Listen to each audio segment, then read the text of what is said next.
Hotel রেস্টুরেন্টের চা সবারই অনেক পছন্দ। আজকের ভিডিওতে আমি হোটেল রেস্টুরেন্টে কীভাবে চা বানাই সেটি দেখানোর চেষ্টা করব। প্রথমে একটি পাত্রে 3 টেবিল চামচ পরিমাণ চিনি নিয়ে নিব। চিনিটাকে এখন আমি ক্যারামেল হওয়ার জন্য ওয়েট করব। অল্প আছে জালটাকে রেখে আস্তে আস্তে করে ক্যারামেল করে নিতে হবে।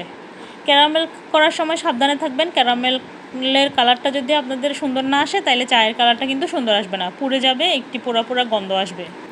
এই যে দেখুন আমার ক্যারামেলের কালারটা সুন্দর ব্রাউন কালার হয়ে গেছে। এখন আমি 3 কাপ পরিমাণের চায়ের জন্য পরিমাণ মতো পানি দিয়ে দিব। চা কয় কাপ বানাবেন সেই অনুপাতে হচ্ছে ক্যারামেলটা করতে হবে। পানিটা দিয়ে দিব। পানিটা দেওয়ার পর আমি এখানে হচ্ছে গরম মশলা দিয়ে দিব।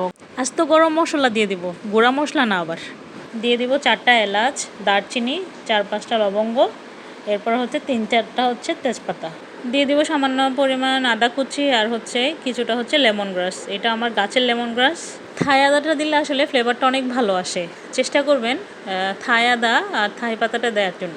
এরপর এখানে আমি 1.5 কাপ পরিমাণে লিকুইড দুধ দিয়ে দিয়েছি। আপনারা গুঁড়া দুধকে গুলিয়ে লিকুইড করেও দিতে পারেন। তারপরে দিয়ে দিব 4 টেবিল চামচ পরিমাণ চা পাতা।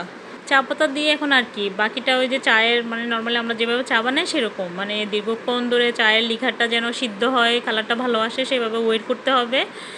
চায়ের কালারটা সুন্দর চলে আসলে তারপর আমরা এখানে একটা চায়ের কাপের মধ্যে চিনি আর হচ্ছে গুঁড়া দুধ আমি আবার দিচ্ছি। গুঁড়া দুধটা দিয়ে তারপর চাটা ঢেলে নেব।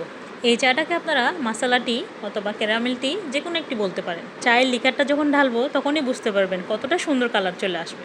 একবার হলেও বানিয়ে খেয়ে দেখবেন আর আমাকে জানাবেন কেমন হয়েছে চাটি খেতে।